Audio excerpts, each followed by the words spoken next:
Get out of that toxic environment. Take a holiday, move out of that environment when problems make it toxic. Like a fish in dirty water, it gets sick, so you need to take it out of the dirty water and put it in a new tank. But if you do that for a while and put her back into that dirty water, eventually it will get sick again. If you want to focus on long-term happiness, you have to constantly clean out the environment that is affecting you every day. Dr. Julie Smith, a clinical psychologist.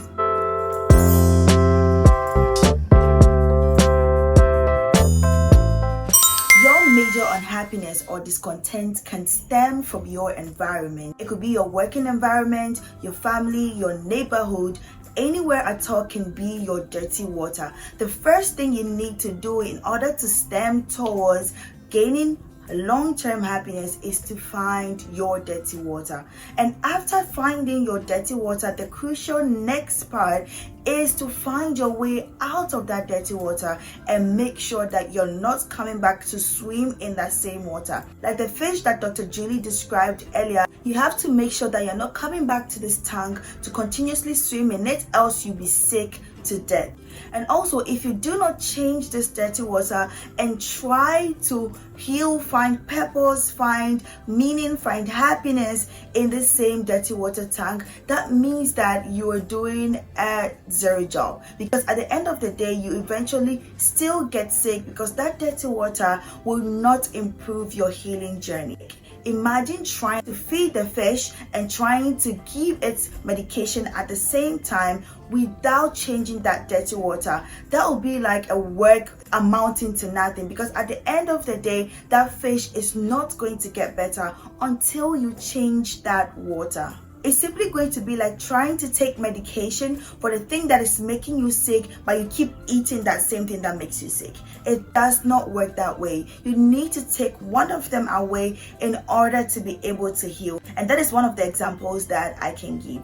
In this video, I'm going to talk about how to eventually find happiness. Like the number of times I've realized that I'm finding happiness in mundane things, it's insane. Because a year ago, me will whine and be sad about every little thing, and when my day does not go the way I want it to go, I am so massively affected by it that I'll be sad the whole time and the whole day will just go down the drain for me. But in these days, I've realized that more acceptance that I practice in certain parts of my life, and accept that some things cannot just change, some things just happen. So in order to move on and feel happier, you need to sometimes not pay attention to a lot of things that are happening to us in our days. This is just a small part of it. Let's get into how to actually feel happier or be happy or find long-term happiness. The first tip obviously is going to be get out of your dirty water and make sure you don't come back to swim in that water again. Any of these environments that you recognize that is making your life a tough one, if you keep staying in those spaces, just be rest assured that you're going to still be swimming in that dirt, and that dirt is going to affect you. So imagine you swimming in the dirty water. Definitely there's going to be dirty things, bacteria, animals, or anything that is just not good for your body. It's going to be stuck onto you, and throughout your day or your days, you're going to carry along this dirt with you. So if you want to truly find happiness, the things that surround you that makes you unhappy, first thing is to get out of that space and do not return. I know what you're thinking. Probably some people live in family spaces where they cannot get out of that situation right now. That is why this is your chance, this is your cue. Take up everything that you've got in you and work towards getting out of that dirty water. Sometimes we actually can get out of that dirty water, but we are thinking too much. You're just thinking a lot. Like, what am I going to do next? How am I going to navigate things? But there's always a way out. I'm going to give you an example. So I found myself in a place that is my own dirty water. I was always unhappy all the time because people were always onto my case for no reason. Every time my family would keep telling me, you need to get out of that place, come home, you don't look happy, you don't look safe, you can always come back, there's always a space for you, and I'll say no. Like for about months and months, I had this opportunity and I was thinking a whole lot. Like, if I do, what am I going to do? How would I do this? I was just thinking a whole lot of things until one time I realized that this particular space is what is suppressing me in a whole lot of things, in a lot of things in my life. Like, it just makes me suppressed. Like, I can't even freely be happy about things I want to be happy about, because immediately you're happy, you see people who actually want you to be unhappy, and they'll show it massively that you probably think that you have to hide your happiness, even if there's nothing too much to be happy about. Probably it's just a good day, you woke up, you saw the sun, and it's a wonderful day, and you just smile. There is a case with that. And I just got up and I realized that there's always alternatives, there's always something that I can work around, that if I get out of that dirty water, I will still thrive. When I tell you that after I came out of that dirty water, I have never been happier, peaceful, I will be lying. You have two choices. It's either you overthink the parts of it that are very much unnecessary, or you center on the most important part of this. Are you happy in this water tank? Are you happy in this place that you're in? Is it impacting your growth? Are you surrounded with people that lift you up instead of bring you down? Are you surrounded with people that are lifting your energy, your vibration? Are you surrounded with people that are always motivating you to do better in what you're doing right now? Even if that is not the case, are you moving forward, or where are you going? So if you're not moving forward, that means you're either going to be stagnant or you're going to go back. The next thing you need to do is to find your passion, happiness, and that is what can lead you to finding the long-lasting happiness that is your purpose.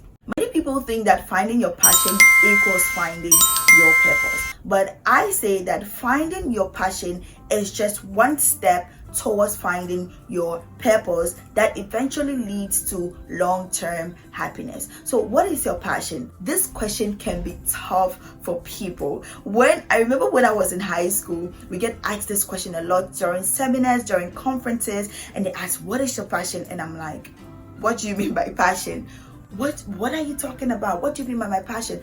I don't understand what you're saying. I am studying science. And then you see people talking about their passion centering on the courses that they're studying. And then you think that maybe you have to find something within that same space in order to also talk about your passion, so that you don't get judgmental stares from anybody. And that was what I was doing, not knowing that my passion was actually outside whatever I studied in high school. And it was mind-blowing. That was because I wasn't paying attention from the beginning. It's okay for a teen to not really think about their passion at that time, because all these realizations help you to finally find something that you can really fixate on. Because I've always been an artistic person, a creative person. Doing the hard sciences and all those things were not really my thing. So even though I was able to thrive in that field, eventually I came crawling back into that same creative space. So onto the question to finding your passion. First of all, let's look at what passion is. So passion is a deep,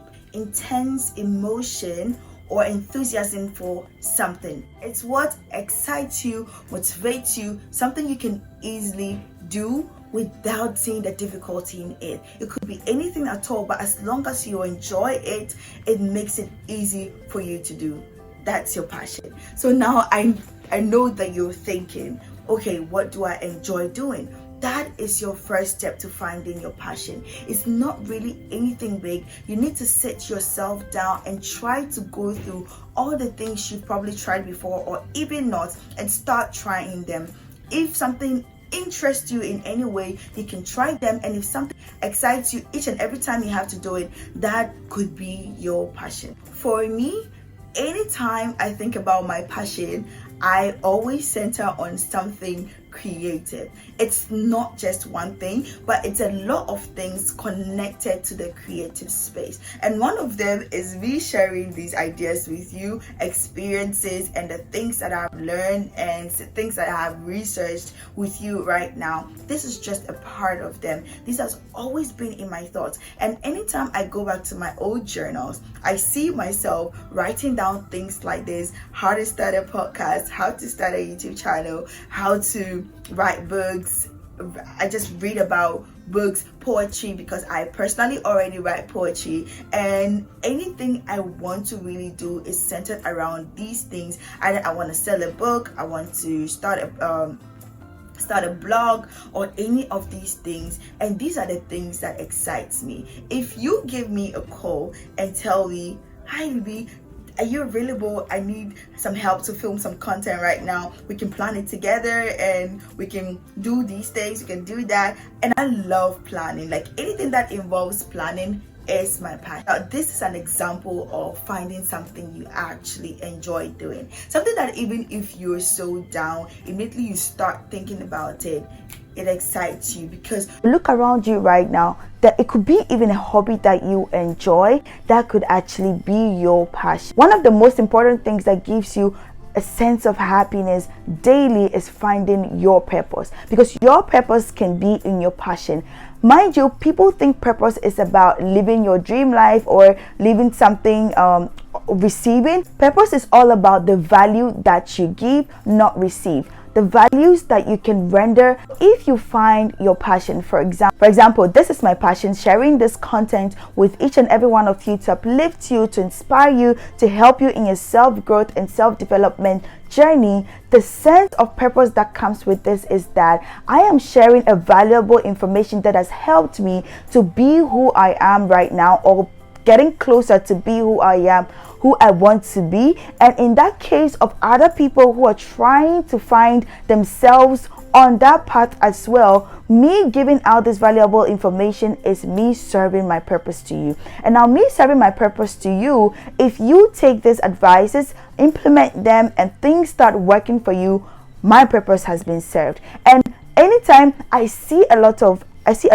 people who work in different sectors, different areas, getting people to walk up to them and saying that, "Oh, I received this service of yours and it was very, very impactful. Thank you so much." And that gives them some kind of happiness for a very long time. It could be throughout the week, it could be dawning on them. Like, the whole sense of you trying to give something valuable out to somebody can induce a long-term happiness, and it can give you a certain satisfaction. And one thing I don't ever want to have when I'm old and gray is regret. And that is why right now, no matter how long it has taken for me to get here, I'm working really, really hard in order to be able to serve my purpose, in order to also have that kind of no sense of regret and a long-term happiness I can pass on to my generation as well. Because whatever I know, I am sure that I can pass it on to my children, my family, whoever is around me, and I can also impact the people who are watching this video right now. And that gives me so much happiness. Anytime I feel like I don't want to film, I just think about the fact that this information could really help somebody to get onto that path or to get out of something, because I wish I had the opportunities to get to know that there are videos online that are free that can teach you certain things at some point to help you out. Because trust me, from where I come from, it's really hard to know these things except you're a very curious child, or you are always seeking to learn. So I found out things about YouTube videos that are very helpful from people who are having experiences and can share them like this, so that I can take on a different path, or I can learn something from it very, very late. And when I found it out, I have not left it until now. I keep learning, keep growing, and keep reading articles, keep doing everything that I can in order to embark on a self-growth journey that eventually I can be a better version of myself, and also uplift others, encourage them that they can do the same. Now, the next part is something that you need to pay attention to. Come closer. What story are you telling yourself? Every single day, what are you saying to yourself? That is why when you see people saying affirmations, they are not crazy. You see somebody, things are going so bad in their lives, and they say, I am strong, I can do it, I am worthy, I am loved. And you think they're crazy, because the stories you tell yourself are very, very powerful. The mind is a place of capturing things. Our mind captures things all the time, and it sinks deep into our inner self. So the things that you tell yourself are the things that you're eventually going to be. I know you've heard this a lot of times, but trust me, think about your life for a minute and think about the things you keep saying to yourself the past week. Okay, maybe this week you had a lot of work, you were stressed, there are a lot of things that you couldn't do, and then you keep saying, oh my god, I'm so tired, oh my god, I'm so stressed, how am I going to do this, like this day is not working for me. And you feel that way because immediately you say that to yourself, that is the mood you're giving to yourself. But I have learned something recently that have really helped me. Anytime something goes bad in my day, so on Monday I was really having a pretty bad day because I had to go to work. I was stuck in traffic. I was just stuck. Things were not going well. I took something I had to use and I spilled it. I dropped my phone, and throughout this whole time I was just saying, it's okay, it's fine. Immediately it happens, I just smile, because immediately something happens, you spill your coffee, or something as simple as spilling your coffee or your tea can just get you down. Oh my gosh, I need to now go get another coffee, and it's just going to make you like feel down all of a sudden at that moment. Now at this point, this is where you can do something. Tell yourself that this spilling of the coffee or the tea is not the end of your day. It's probably in the middle, it's probably at the start of your day, and it's going to get better along the line. Doesn't matter how many bad things that has happened from the beginning of your day to the middle, to the evening, or any time, even if it's an hour before bed, good things can happen within a split second. So the story you tell yourselves can carry you along the day and make you feel more content and improve your mood. If you try this and you still do not feel yourself, then come with me to therapy. I'm just joking. Of course, every time things can be that way, it doesn't mean there's not another day. There's still tomorrow. If God wills, there is tomorrow. You are going to find a better way to make your day better if you set your mind to it. Your code to finding long-term happiness, contentment, your drive, your purpose, all lies in you. It depends on when you need to take that step, when you want to take that step. Because if you are going to fold your arms and keep sitting at one place and trying to find something or trying to find a way out without actually taking steps or trying out ways that can work for you, that means that you're not really ready to be a happier version of yourself. Because a happy version of yourself can go a long way to even helping you to achieve your goals, because you're aligned with yourself, you're aligned with your passion, you're aligned with your purpose, and it's going to just keep you going. And at the end of it all, you're going to find yourself at wherever you want to be, or you even have to be, in order for some people to be impacted by the goodness of your purpose. Little drops of water makes a mighty ocean. So take it step by step, and I hope you become the happiest version yourself has ever seen. You can deflect that happiness to anybody around you as well. Thank you so much for watching today's video. I'll see you in the next one. Please subscribe, like, and share this video to anybody you think might need this, and I'll see you in the next one. Bye.